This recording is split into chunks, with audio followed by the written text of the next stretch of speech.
welcome back to the channel, everybody. In case you are not familiar, we are the Vikings Garage, and every now and then I lose my mind and I go on this wagon chase, and the result is a Wagon Wednesday episode. So without any further ado, today's episode is basically based on a 1 year production only. That's right, you heard that right. This was only made by Mitsubishi for 1 year, and it is a 2004 Mitsubishi Lancer Sportback Ralliart. That's a handful. And why was it only sold for a year? Honestly, my personal opinion, because it was a complete flop and it was a complete failure from the get-go. Want to see what I mean? Well, stay tuned and I will show you exactly why this car was doomed to fail right before it was even launched. And of course, it would not be a period correct car unless it had your cigarette lighter, which it does work, of course, and an ashtray. But the cool thing about this ashtray is that it actually has a built-in light, meaning they did not by no means want you to miss that ashtray. And unfortunately, guys, I can't really show you the light working, but what I can do, which shows you that I am being serious, is take it off. As you can see there in the center, there's your light bulb, so you don't miss your ashes into your ashtray. And for that wagon smoking experience, the rear passengers also get an ashtray.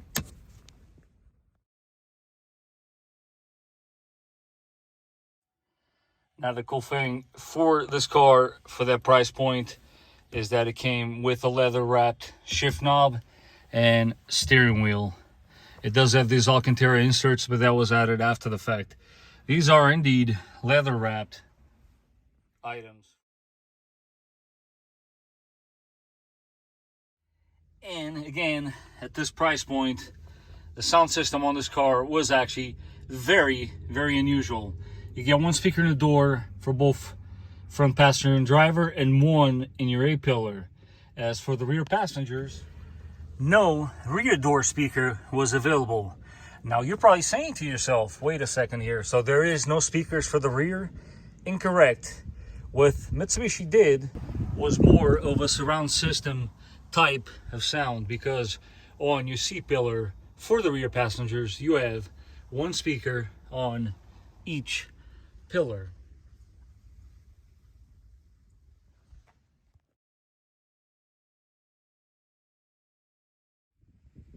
And although this vehicle does have quite a bit of a cargo capacity, it is very worthy to mention how neat they have this tonneau cover here for your privacy. And let's not forget that there is more to it.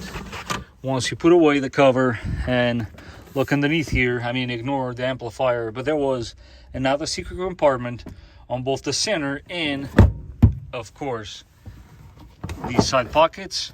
And let's not forget also, there's two of these, one on each side.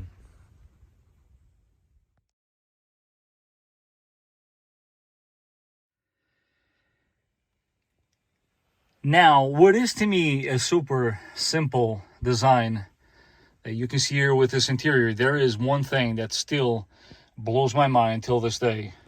Yes, it's very nice to have a little cubby compartment here, but if you look closely, this car is equipped with a cigarette lighter, which of course you could use as a power outlet, but you're probably saying to yourself, so it only has one power outlet that is negative. Let me show you the other one.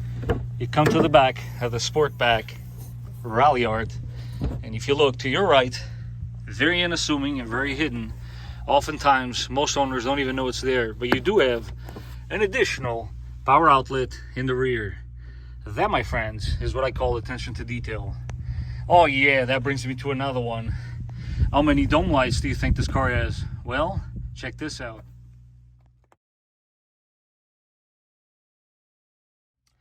As I just showed you there in the trunk, you do have a dome light, but why would they not include a dome light for, I don't know, the driver and the passenger front, which are the two seats most occupied? No, Sportback Ralliart has one dome light in the center to cut costs. That's got to be the only reason, right?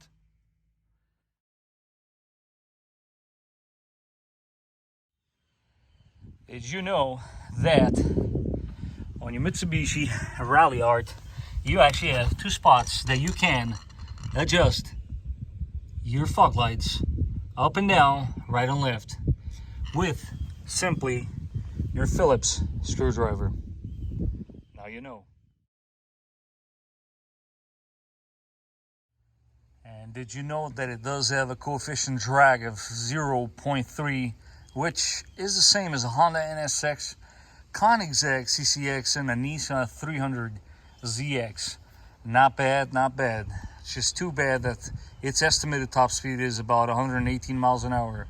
And it does cover the quarter mile in about 16.3 seconds, which at 85 miles an hour is pretty respectful.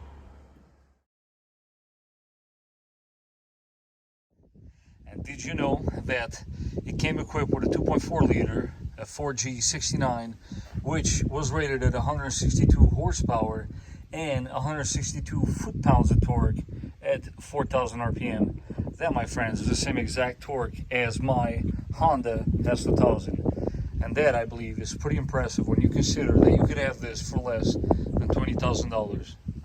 And yes, it would average 28 miles to the gallon on the highway.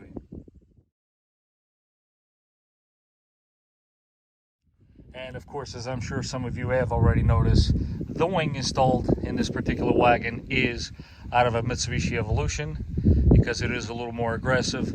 The OEM one is, as you can see, sitting right there. I opted for this one because it goes right along with the theme of the car, and to be honest with you, I think you can agree with me, it is a lot more fitting with the rest of the body kit of this car.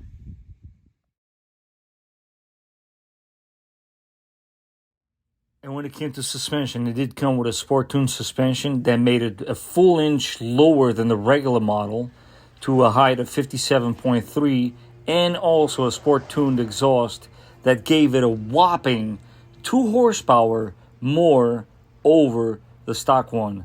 Care to see how that sounds like? Well, check this out.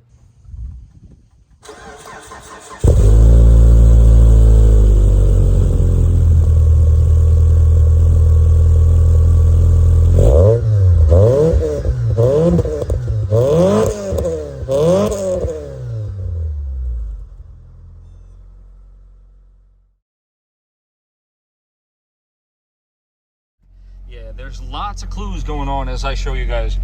This, I'll save all my commentary for this, for the main video, but it's, yeah, this is one of the biggest downfalls of this car.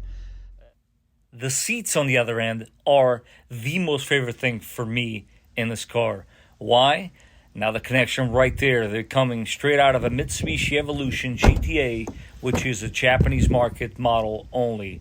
And I gotta say, and I know you guys will agree with me, they look the part in this car. I love the red accents. I love the fact that the headrest is hollow. And check it out, you even get a cup holder in the back seats. You can't beat that. And hopefully, if you're still with me now, please allow me to explain myself. So why did I say it was a failure from the beginning? Well, follow me on this. They make this really cool looking wagon that I'm sure you guys can agree with me. It is. It's very cool looking. A little bit of Pontiac vibe in the front end there. If you look at it really quick, you might think you're looking at a Pontiac vibe. From the back and the side, they clearly took some really good notes from the folks at Volvo and at Saab. But here's the thing. You make a cool wagon, and then you go ahead and give it a 4-speed slush box. What the hell were you thinking? Especially when they do have in-house available, sold on the sedan, a 5-speed manual transmission. Why would you not put that in this wagon? Now tell me I'm wrong. Had they done that, I guarantee you they would have sold a lot more units than what they did. With that being said, and throwing that out there, just to clarify the air, there's another thing that I want to go on record right here, right now with this video, which by the way, I made because when you search this term, all you get is this Motor Week 5-minute rushed job. And I felt like this car deserved to at least have a little more than that. That's why not only did I buy this wagon, but I ended up making this video for you guys.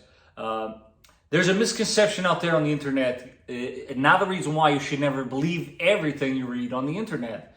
And that is that there was only 200 Ralliart Sportbacks made, right? You still with me on that? Now, I'm here to tell you that there was a lot more than that. And proof of that, I'm going to put in the corner of the screen here a little chart that will show you how many of these wagons were made. Now, how many of them were Ralliarts, it's up to anybody's debate. But ultimately, this is how many they made. So, with that being said, yes, it's a very rare wagon. You don't really see many of them out there. They made a lot more than most people think exist. And the fact that it is a 20-year-old Mitsubishi doesn't help that, because these cars are known for rusting.